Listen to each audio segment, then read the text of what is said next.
नहीं साहब, अगली पीढ़ी के हाथ में सत्ता आएगी तो आपकी बातें मानने से मना करेगी। इसलिए चुपचाप खुद ही सौंप दो, खुद ही चला के कहो भाई तुम जानो और तुम्हारा काम जो। ये कि महिलाएं इतनी सियाणी होती है, जैसे ही यूं इस एज के अंदर पहुंची, बाद में बीननी को दी चाबी की बीननी, ढोलो तो थारो रखो तो थारो। डोकरियों की बड़ी इज्जत होती है, बीननियां भी उनसे पूछती रहती है, टाइम टू टाइम धोख देती रहती है।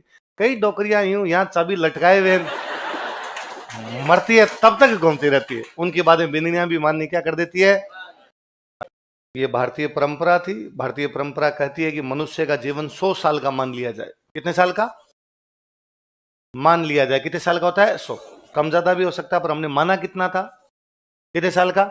इसलिए आज दिन तक गांव के अंदर किसी की भी जब डेथ हो जाती है, भले वो 60 में हो, भले 70 में हो, भले 80 में हो, गांव में कहते हैं 100 बरस पूरा कर गया। कितने बरस पूरे कर लिए? क्योंकि हमने माना कि मनुष्य का जीवन कितने बरस का होता है। तो हमने कहा मनुष्य का जीवन यदि 100 वर्ष का मान लिया जाए तो उसके जीवन को 4 भागों में बांट लिया जाए। कितने भागों में? 25 वर्ष की आयु तक वह शिक्षा प्राप्त करेगा। क्या प्राप्त करेगा? क्या प्राप्त करेगा? इसका मतलब हमने कहा कि पढ़ना जरूरी है। 25 वर्ष की आयु तक पढ़े, ब्रह्मचर्य आश्रम। कौन सा आश्रम? पढ़ाई के लिए आवश्यक है घर से दूर रहे, पढ़ाई के लिए आवश्यक है घर से गुरुकुल में रहे। कहां रहे? पीजी।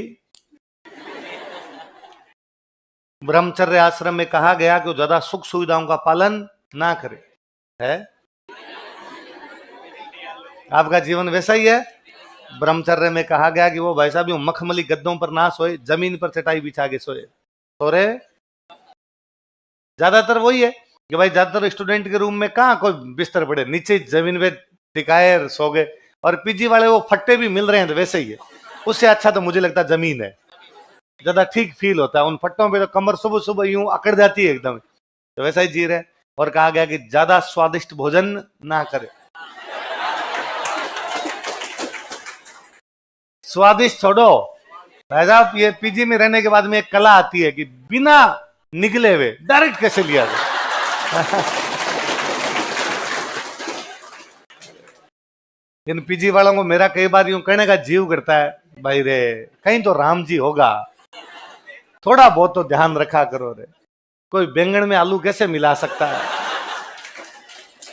तुम कड्डी में आलू कैसे मिला सकते हो?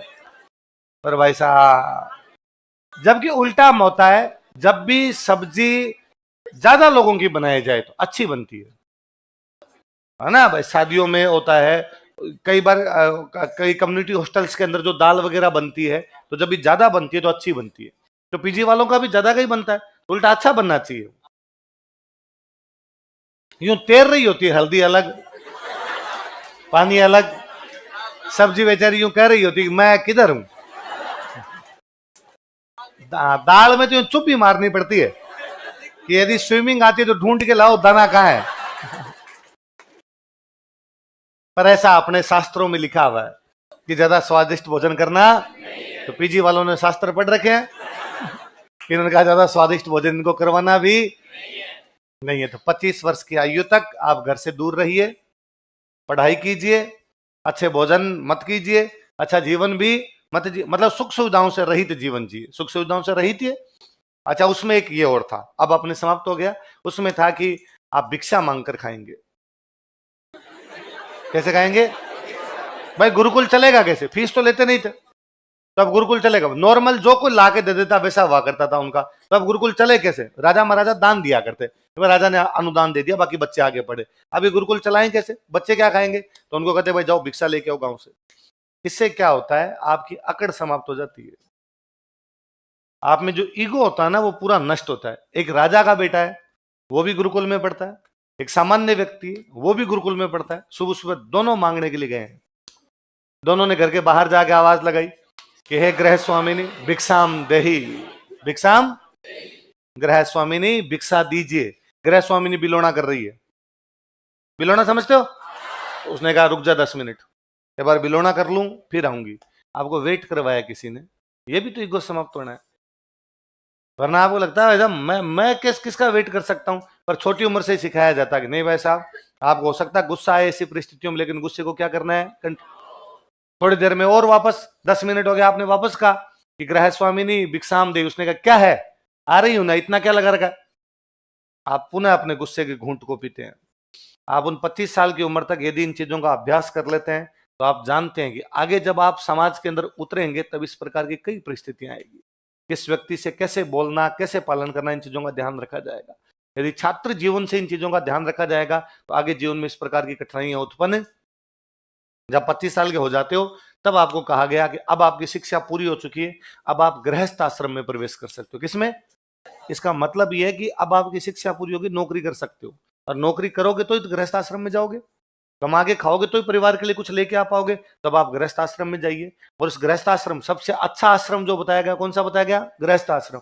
25 से 50 की आयु, इसमें पैसे कमाइए, अपने परिवार का ध्यान रखिए, माता का, पिता का, पत्नी का, बच्चों का, भाई का, बहन का, आपके परिवार के प्रति जो भी कर्तव्य है उन सारे कर्तव्यों को क्या किया जाए? पालन। अब जब आप 50 के होने जा रहे हैं तो आपकी संतान 25 की होने जा रही है, वो लगभग उसी आयु के अंदर पहुंच रही है, वो उसी आयु में पहुंच रही है, तो उसको अब घर की चाबियां सौंपिए, क्योंकि अब उसका गृहस्थाश्रम प्रारंभ होने वाला है। आप घर से बाहर निकलिए, समाज पर ध्यान दीजिए। किस पर ध्यान दीजिए? 50 से 75 वानप्रस्थ आश्रम। इसका मतलब ये नहीं वन में चले जाइए, इसका मतलब है मोह माया कम कीजिए। घर में जो आपका जीव ज्यादा था, घर में कमा के लाऊं, घर में ये चीज आए, बच्चों के लिए हो, मम्मी के लिए हो, पापा के लिए, भाई के लिए, बहन को, इनको सबको दूर कीजिए। अब अगली पीढ़ी संभाल लेगी इन चीजों को। अब आप ये देखिए कि गांव के गुरुकुल के अंदर पढ़ाई सही होती है कि नहीं होती। अब आप ये देखिए कि गांव का जो रास्ता है उस पर पेड़ पौधे लगे हुए हैं कि नहीं लगे हुए। अब आप ये देखिए कि गांव के अंदर पशु जो है आवारा घूमते हैं, उनके चरने की व्यवस्था है या नहीं है। अब आप ये देखिए कि वो जो पशु है, यदि वो बीमार हो जाते हैं तो उनके लिए डॉक्टर की व्यवस्था है कि नहीं है। आज भी एक आदमी अपने रिटायरमेंट के बाद अपने कहते हैं, भाई रे अब गांव में ध्यान दो, घर परिवार वाली बातें छोड़ो अपने, तो 50 से 75 तक आप वो कीजिए। पहली बात तो 75 तक होते होते मर जाओगे। यदि 75 के बाद में भी जिंदा रहे तो घर छोड़ दीजिए। अब आप घर में मत रहिए, तो अब क्या करें? तो अब आप सन्यासी बन जाइए। सन्यासी वह है जो एक स्थान पर 3 दिन से अधिक ना रुके, क्योंकि यदि एक स्थान पर 3 दिन से अधिक रुका गया तो हो सकता है उस जगह से प्यार हो जाए। सन्यासी वह है जिसे मोह माया से दूर रहना पड़ेगा, उसे स्थान से भी किसी प्रकार की मोह माया नहीं हो सकती। तो अब घूम घूम के क्या करेंगे? तो जो 75 वर्षों में अर्जित किया है, कुछ अच्छी बातें, कुछ बुरी बातें, जिंदगी के कटु अनुभव, कुछ अच्छे अनुभव, वो लोगों को बताएं, ताकि आगे आने वाली पीढ़ियां सीख सके कि व्यक्ति का जीवन किस प्रकार का होना चाहिए। कितना साइंटिफिकली बांट दिया था उन्होंने, ताकि एक तो धीरे धीरे परिवार से जो मोह है वो क्या हो जाता है? समाप्त। अब हम परिवार से मोह समाप्त नहीं कर पाते, इसलिए आदमी मरते दम तक लगा रहता कि इधर से ही खा लूं, इधर से ही कर लूं, ये घर में भर दूं, वो घर में भर दूं, इसलिए मोह माया जाती नहीं। उन्होंने कहा था कि नहीं, आपको माया तो छोड़नी पड़ेगी। पहले परिवार, पहले पहले उन्होंने कहा पहले परिवार में पूरी मोह माया होनी चाहिए, 25 से 50 तक और कुछ ही नहीं करना, यही कर। इसके बाद पहले परिवार वाली मोह माया छोड़, फिर समाज वाली मोह माया छोड़, संसार में घूम। इसलिए हम आज दिन तक मानते हैं कि सन्यासियों के पास सन्यासियों के पास में ज्ञान होता है। कारण कि पुराने टाइम में सन्यासियों का काम ही था ज्ञान बांटना। अब सन्यासी हर कोई बन जाता है तो उसके पास ज्ञान भी नहीं है। वास्तव में जो इसी प्रक्रिया का पालन कर गया भाई, जिसने 75 वर्ष जिंदगी के निकाले हो, वो भले कितना भी कैसा भी बंदा रहा हो, फिर भी उसके पास जिंदगी का अनुभव तो है। जिंदगी का अनुभव था एक राजा के पास। जैसे ही राजा बुढ़ापे के अंदर आया, राजा ने कहा अगली पीढ़ी को आप शासन सौंप देना चाहिए। उसने अरुणराज को कहा तुम शासन संभालो। राजा खुद क्या बन गया? अब ये एज थोड़ी आजकल चेंज हो गई। अब हम ये कह सकते हैं कि सर 25 के बाद गृहस्थ नहीं, अब 30 तक तो हम पढ़ते ही रहते हैं, नौकरियां वोकरियां लगती है भाई 30 तक। तो अब वो एज भी आगे बढ़ी, अब रिटायरमेंट 60 है। पहले वो जो 50 था, अब वो रिटायरमेंट सरकारी नौकरी का क्या हो गया? 60। तो कुल मिला के 60 तक आप वैसा कीजिए। 60 के बाद में परिवार से ध्यान हटाइए, अब समाज पर ध्यान दीजिए। और गांव में मैं ज्यादातर देखता हूं वे लोग जो रिटायरमेंट की एज के बाद या सरकारी नौकरी नहीं करते, तो इस उम्र के बाद में घर से ध्यान हटा के समाज पे ध्यान देने लग जाते हैं, घर के बाहर ही बैठे रहते हैं, ज्यादा घर के मामलों में अड़ंगे अड़ाते नहीं। उन डोकरों की जिंदगी बेहद सही है। और कई बूढ़े लोग हैं जो 80 तक लठ लेके बैठे रहते हैं, मेरे से बिना पूछे घर में कुछ भी होगा, भाई साहब उनकी सबसे पहले घर वाले मानने बंद करते हैं। अड़ोसी पड़ोसी समाज छोड़िए, घर के बेटे मानने बंद करते हैं। और वैसे ही कहना शुरू करते हैं चुप रहो, आपको ज्यादा पता है क्या, पंचायती करते रहते हो फालतू में। आदमी यूं घूंट पी के रहता है। तो ये पहले समझ लेना चाहिए कि नहीं साहब, अगली पीढ़ी के हाथ में सत्ता आएगी तो आपकी बातें मानने से मना करेगी। इसलिए चुपचाप खुद ही सौंप दो, खुद ही चला के कहो भाई तुम जानो और तुम्हारा काम जो। ये कि महिलाओं के, कई महिलाएं इतनी सयानी होती है, जैसे ही यूं इस एज के अंदर पहुंची, बाद में बीननी को दी चाबी की, बीननी ढोलो तो थारो, रखो तो थारो।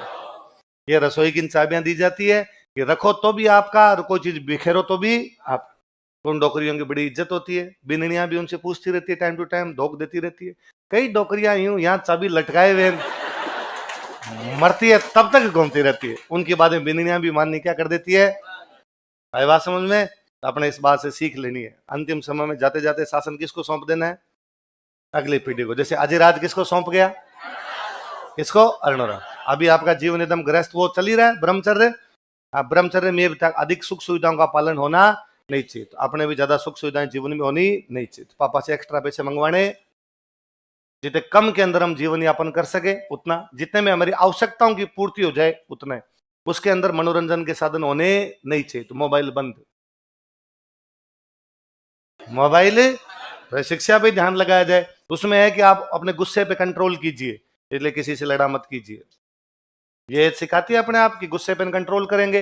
अभी छोटी छोटी लड़ाइयां हैं, इनमें कंट्रोल करना सीख लेंगे, कल को कोई बड़ी लड़ाइयां होगी उनमें कंट्रोल हो जाएगा। अभी आपने क्या लड़ाई होती, अभी उधर सीट को लेके लड़ लिए, पीजी में इस बात पे लड़ लिया कि मैं 11 बजे सोऊंगा तो लाइट बंद हो जानी चाहिए, तू क्यों सो रहा है 12 बजे, इस बात पे लड़ लिए, है ना। और कोई छोटी मोटी किसी बात है, तू फोन पे जोर से बात करता है, मेरी पढ़ाई डिस्टर्ब होती है, इस बात पे हो जाती है। इन पे थोड़ा थोड़ा कंट्रोल करोगे, ये शिक्षा आगे काम आएगी। गृहस्थ आश्रम में उतरोगे तो वहां वैसी कोई लड़ाई होगी, भाई के साथ जमीन की लड़ाई, किसी पड़ोसी के साथ लड़ाई, यहाँ पे लड़ाइयाँ कंट्रोल करनी सीख जाओगे तो वहां पे भी क्या हो जाएगी, कंट्रोल। तो यहाँ पे नहीं सीखते वो बातें, उधर भी पुलिस पांदड़ों में पड़े रहते हैं। इसलिए जिंदगी के अनुभव धीरे धीरे सिखाते हैं। तो अजय राज बेहद इंटेलिजेंट रहता है। इंटेलिजेंट वही, तभी दिगंबरों श्वेतांबरों भी शास्त्रार्थ की अध्यक्षता कर रहा है। इंटेलिजेंट है इसलिए उसको जीवन की सच्चाई पता थी।